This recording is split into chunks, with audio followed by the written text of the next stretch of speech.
Jacques de Retz, bonjour. Bonjour. Merci de me recevoir. Très bien. Je vous demande tout d'abord de vous présenter. Oui. Alors, disons, j'ai fait des études de droit, j'ai fait l'École supérieure de commerce et j'ai fait également des études en naturopathie. Ma mère était naturopathe, diététicienne, mon père était directeur général de société. Donc j'ai toujours eu cette ambivalence de formation. Par ailleurs, j'ai été aussi musicien puisque j'ai fait le conservatoire de Paris en violon. Et puis la vie a fait que j'ai émigré en Corrèze, où j'ai créé en 1974 un centre de médecine naturelle avec hébergement végétarien. Et que ce centre-là, je l'ai tenu pendant 23 ans. Ensuite, j'ai eu une période où j'ai fait autre chose et j'ai repris aussi l'activité de naturopathie il y a une dizaine d'années à Limoges, où j'ai créé un centre. Et mon objectif, c'était d'apporter, le plus de bien possible dans le cadre d'une médecine naturelle, avec différentes techniques qui puissent être efficaces très rapidement. Je vous remercie de m'accueillir dans votre cabinet, chez vous, Oui. à Limoges. J'ai eu l'occasion de voir un petit peu votre cursus, beaucoup de formations à votre actif, que vous mettez en place dans votre cabinet. Vous êtes assez complet comme naturopathe, c'est important de le préciser. Oui. J'ai eu à cœur, d'avoir un éventail large au niveau connaissances. Et puis, à chaque fois que j'ai eu une personne sur qui j'avais du mal à trouver la solution, j'avais à cœur de trouver une formation qui puisse répondre aux problèmes, ce qui fait que j'ai fait beaucoup de formations. C'est un petit peu l'art du naturopathe, d'aller chercher la cause de la cause. On est un petit peu comme des on investit en fait. Tout à fait. Jacques de Retz, dans ce que vous proposez à vos consultants et vos consultantes, vous proposez également l'irrigation du côlon. C'est une technique qui fonctionne très très bien. Oui. C'est pour cela que j'aimerais justement savoir un petit peu plus. Qu'est-ce que c'est déjà une irrigation du côlon selon vous? Alors, je différencie l'irrigation du côlon au lavement. Le lavement, c'est réservé aux infirmiers, au corps médical. Là, c'est une irrigation du côlon. C'est pratiqué avec un appareil où la température est constante, la pression est constante, on gère la pression, on gère, le temps également. Il n'y a pas de surpression ou de température différente, la température peut être stable. Donc l'avantage de cela, c'est que ça permet d'aller le plus loin possible. Le lavement infirmier, ça se fait avec du Nambacol. Là, c'est uniquement de l'eau purifiée. Le but, c'est que l'eau rentre tout doucement au niveau du côlon. On accompagne la personne pour que l'eau puisse rentrer le plus loin possible, autant que possible, jusqu'à l'intestin grêle, de façon à ce que les matières puissent se décoller toutes seules. Et ensuite, on accompagne la personne avec un travail plus profond pour évacuer les gaz et les matières pour que la personne puisse se sentir soulagée. Alors quand vous dites un travail plus profond, vous parlez de massage, là on n'est pas à la technique manuelle. Oui. Tout le monde n'évacue pas de la même manière. On peut être assez corpulent et ne pas éliminer, comme une personne très mince qui pourrait, elle, ne pas éliminer, ou qui au contraire va éliminer beaucoup plus. Tout à fait. On se demande même d'où ça vient, on ne sait pas où est-ce que ça se cache. Oui. Et ça fait un petit peu penser à cette matière qui se colle aux villosités de l'intestin, qui s'incruste, qui se cache. Et donc là, on a vraiment l'impression de se sentir intimement nettoyé. Et ça provoque aussi beaucoup de réactions émotionnelles. Et on dit que le côlon, l'intestin, c'est aussi un cerveau. Oui, alors on dit ça parce qu'effectivement, le côlon, en faisant une approche globale, le côlon c'est environ 1,50 m de moyenne, ça peut être beaucoup plus. Le diamètre c'est 6,5 cm de diamètre, ça peut être beaucoup plus. Le côlon c'est 200 m² de surface. 200 millions de neurones, c'est 4 ou 100 milliards de bactéries. Disons que les bactéries du côlon pèsent en moyenne autour de 2 kg à 2,5 kg au niveau du poids. Ouais, donc on se pose la question à l'heure actuelle si le microbiote intestinal, c'est pas un organe à lui tout seul. Donc c'est quand même important. Alors, pour répondre à certains détracteurs qui pensent que l'irrigation du côlon peut avoir une influence néfaste sur le microbiote, je dis non. Pourquoi? Parce que ce n'est uniquement que de l'eau purifiée et on accompagne simplement l'évacuation des matières, c'est tout. Parce que ces personnes-là disent qu'on pousse les bactéries qui sont au niveau de la sortie du côlon vers l'intérieur du côlon et donc qu'on change le niveau, la famille de bactéries. Alors, non, pas du tout. Disons, ce qui détruit la flore intestinale, le microbiote intestinal, ce sont les antibiotiques que les gens prennent à tour de bras en plus. Alors, à côté d'une irrigation du côlon, c'est vraiment trop fort rien. D'accord. Alors, l'irrigation du côlon, vous êtes très bien formé. Oui. Vous avez, pour pratiquer, il faut être très bien formé, il faut être aussi très très bien équipé. On ne peut pas pratiquer n'importe où l'irrigation du côlon. Et surtout, on ne peut pas le faire à la maison. Parce qu'il y a des pochettes qui existent, mais là, ce n'est pas une irrigation complète du côlon. Non, c'est un petit lavement personnel. Voilà, et puis comme j'ai pu le voir, il y a donc c'est 3-4 lavements, ça dure à peu près 3 quarts d'heure. Oui, disons, la durée d'un soin, c'est 3 quarts d'heure. Ouais. Et on pratique plusieurs bains pour que pour qu'on puisse aller toujours un peu plus loin, jusqu'à ce qu'on puisse aller autant que possible jusqu'au niveau de l'intestin grêle. Alors un bain, c'est lorsqu'on introduit de l'eau. Voilà. Ensuite, vous faites un travail au niveau technique manuel pour vraiment décoller, décrocher. Voilà. Disons, le but, c'est de ramollir les matières existantes. Ouais. Quand les matières existantes sont ramollies, elles s'évacuent. Ça permet d'évacuer les gaz. Parce que, disons, ce qu'il faut comprendre une chose, c'est que ce sont les gaz qui posent le plus de problèmes. Parce que s'il y a des gaz, ça crée des tensions sur les fascias. Et ces tensions sur les fascias créent des douleurs au niveau lombaire, au niveau des jambes, au niveau des épaules, un petit peu partout. Dès qu'une irrigation du côlon a été terminée, les personnes se sentent mieux non seulement dans leur ventre, mais aussi dans leur corps, parce que les tensions qui étaient sur les fascias s'effacent et les tensions disparaissent. Alors ce que j'ai pu constater avec vous dans votre cabinet, puisque là je vous suis depuis 3-4 jours, ce que j'ai pu constater au niveau de l'irrigation du côlon chez les personnes, c'est qu'il y a beaucoup de gaz qui s'évacuent, beaucoup de bulles qui sortent. Alors tout est propre, hein, le tuyau, tout est bien hermétique. Et beaucoup de gaz effectivement qui s'évacuent, des matières de diverses couleurs, à la fois claires ou sombres, parfois un peu plus grosses, parfois des matières très fines. Et là, on a l'impression que c'est parti chercher quand même très très loin. Et on se dit que peut-être qu'il y a des matières qui sont là depuis plusieurs semaines, voire plusieurs mois. Ça peut être parfois beaucoup plus longtemps. Disons que les matières, disons que l'intestin ressemble un petit peu à un accordéon.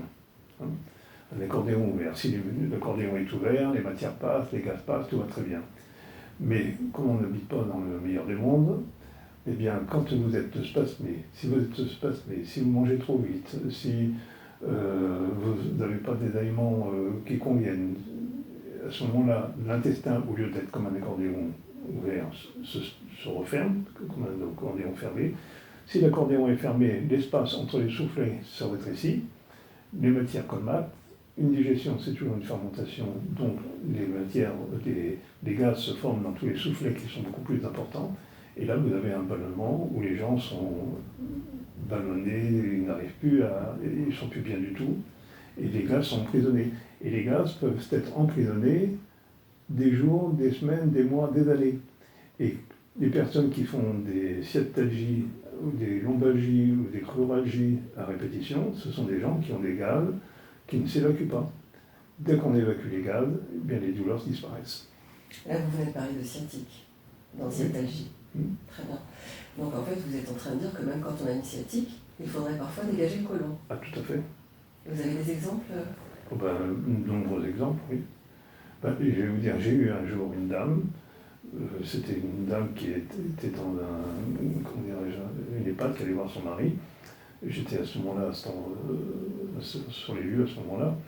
Elle est tombée, elle était avec un déambulateur, avec sa fille. Je l'ai aidée à se relever, et puis l'aide-soignante a dit demandez de l'aide à M. Derette, que quand on a un souci, on lui demande et il règle le problème. Donc je suis intervenu pour cette dame, elle a pu se relever sans douleur, et elle m'a demandé une carte. Et disons, quelques mois plus tard, elle est venue à mon cabinet avec son déambulateur. Je lui ai proposé, pour être rapide, une hydrothérapie, une irrigation du côlon. Quand elle est repartie, cette personne, elle a donné le déambulateur à sa fille, elle a dit j'en ai plus besoin. En fait, elle était bourrée de gaz, et c'était les gaz qui l'empêchaient de marcher correctement. C'était les gaz. Ouais. C'est fou. J'ai vu venir une fille, une jeune femme aujourd'hui, et elle était plutôt mince. Et c'est vrai qu'elle avait un petit peu de ballonnement au niveau du ventre. Et quand elle est ressortie, au bout de 3 quarts d'heure, son ventre était rentré, elle l'a plusieurs fois signifié. Et tout au long de l'irrigation, on a vu sortir beaucoup de gaz et beaucoup de matière. Donc elle qui était mince, toutes ces matières, elle se disait constipée. Donc vous avez réussi grâce à une irrigation du côlon à la soulager. Et ça dure combien de temps en général ce soulagement? Ça dure. S'il n'y a pas d'erreur alimentaire, ça peut durer des mois. D'accord. Vous avez d'autres exemples sur des personnes qui viennent avec peut-être des douleurs quelque part au dos? Est-ce que ça soulage aussi l'irrigation? Je pense à une personne en particulier qui fait de la polyarthrite rhumatoïde. Ouais. Elle est maigre, on va dire, elle a la peau sur les os. Elle vient une fois par trimestre faire une irrigation du côlon. Et elle a une quantité phénoménale de matière qu'elle évacue à ce moment-là. Elle est plutôt de tempérament un peu constipé, même si elle y va quand même de temps en temps. Et je me dis toujours, où est-ce qu'elle le met? Parce qu'il y a très souvent des gens, disons, pas maigres, mais sveltes, ont parfois beaucoup de matière, alors que des gens très forts, très enrobés, ils n'ont pas autant de matière que ça. Donc ce n'est pas lié à la morphologie de la personne. Voilà. Et d'ailleurs, ce que j'ai pu voir dans notre cabinet, c'est qu'on peut être mince et avoir un long et un gros côlon. Tout à fait. Et quand on a un long côlon, donc on va chercher loin la matière qui était là peut-être depuis longtemps, et lorsqu'on a un diamètre de côlon qui est assez important, on le voit au niveau de la selle, je suppose, au WC, aux toilettes. Tout à fait. Et lorsqu'on a justement ce genre d'intestin, de côlon, on peut aussi supposer qu'on peut avoir peut-être des matières qui empêchent, ah oui, disons qui obstruent les voies. Et donc quand on a un méga, c'est-à-dire dont le diamètre est assez gros, méga côlon, ou un méga dolicho-côlon, bien les gens en souffrent beaucoup en général, et ça fait obstruction, et les gaz ne peuvent pas sortir, et c'est à cause des gaz qui ne peuvent pas sortir que la personne se sent mal. Voilà. Les gaz créent beaucoup de problèmes. Et est-ce qu'il y a justement des contre-indications? Alors oui, disons que les femmes enceintes, on ne s'en occupe pas. Les personnes qui ont un cancer, on évite, on ne s'en occupe pas non plus. Tous ceux qui ont des pathologies importantes au niveau du côlon, comme rectocolite hémorragique, maladie de Crohn, etc., ces personnes-là, on n'interviendra pas. D'accord, on n'intervient pas puisque en tant que naturopathe, oui. Voilà. Mais est-ce qu'un docteur, par exemple, pourrait intervenir Disons que même pour un médecin, c'est déconseillé. C'est déconseillé. Oui. Pourtant, on aurait tendance à penser que puisque ça vient par exemple, la maladie de Crohn, puisqu'elle est liée justement au niveau des cellules intestinales. Ah oui, mais la maladie de Crohn, c'est une porosité au niveau de l'intestin. Ouais. Donc si on violente l'intestin, il peut y avoir une perforation. Là, il vaut mieux agir avec une grande prudence. On s'est rendu compte en naturopathie que beaucoup de personnes avaient l'intestin poreux. Donc, est-ce que c'est une grande contre-indication, l'intestin pour eux? Alors, disons que c'est pas une indication en tout cas. Ouais. Disons, si on a quelque chose à faire avant, on traitera la personne, on apportera, disons, une aide par L-glutamine qui refait disons, la paroi intérieure de l'intestin. Donc, quelqu'un qui a des douleurs au niveau intestinal ou qui a, on dirait, une certaine porosité intestinale, on va lui proposer L-glutamine qui va refaire la paroi intérieure de l'intestin. Donc, pour une consultation, par exemple, chez vous, vous veillez d'abord à resserrer les jonctions intestinales. On passe d'abord par une consultation. Tout à fait. Naturopathique, avec une bonne hygiène de vie, et ensuite on peut proposer un rendez-vous pour une irrigation du corps. Oui, disons que je préfère toujours donner une consultation de naturopathie à quelqu'un avant de l'avoir dans une irrigation du côlon, parce que ça permet de voir un petit peu comment est la personne, qu'est-ce qu'on peut faire avant pour l'aider, et puis ensuite, s'il n'y a aucune contre-indication, à ce moment-là, on lui propose. Alors, pour terminer cette interview, on va un petit peu rentrer dans les détails. Alors, les détails des détails. Oui, tout à fait. Donc, pouvez-vous me donner des détails sur certaines personnes qui, je ne sais pas, qui étaient peut-être bloquées ou d'autres qui ont beaucoup évacué, les tailles des selles qui sortent, tout cela? Bien, disons que disons, lorsqu'on positionne la canule, ensuite, disons, on travaille au niveau dans des types tapotements pour aider que l'eau puisse rentrer. Et ensuite, à un moment donné, la personne éprouve le besoin d'évacuer, et quand elle évacue, disons, tout d'abord, l'eau peut être claire, elle se colore peu à peu, et puis pour laisser passer ensuite des sels. Alors les sels, ça peut être des sels molles, des sels liquides, puis des sels solides. Vous avez pu voir les sels que la personne de ce matin là, ce sont des sels, disons, qui sont intenses, puisque ça fait pratiquement toute la longueur du tuyau qui fait à peu près 1 mètre 20. Ouais. Donc, et puis qui sortent abondamment. Abondamment. Et même, il y a parfois beaucoup plus que ce qu'on a vu ce matin. Les sels, donc, il y a des personnes qui ont des sels durs, puis des sels beaucoup plus molles, mais qui sont intenses. Et on peut avoir une évacuation de sel dans une foulée, dans une globalité qui peut faire dans le tuyau environ 1 mètre 20, même plus de longueur. Vous m'aviez parlé d'un cas où, même peut-être plusieurs, où les personnes n'arrivaient pas à évacuer parce qu'en fait il y avait un fécalome, donc un bouchon. Et à ce moment-là, les toilettes sont juste à côté, on va aux toilettes et là on évacue encore plus. Ah ben oui, parce que disons là, ça n'a plus besoin de passer dans le tuyau, ça sort directement dans les toilettes. La personne, j'ai eu un fécalome qui fait 40 cm de long et au moins 10 bons centimètres de diamètre. Ah ouais.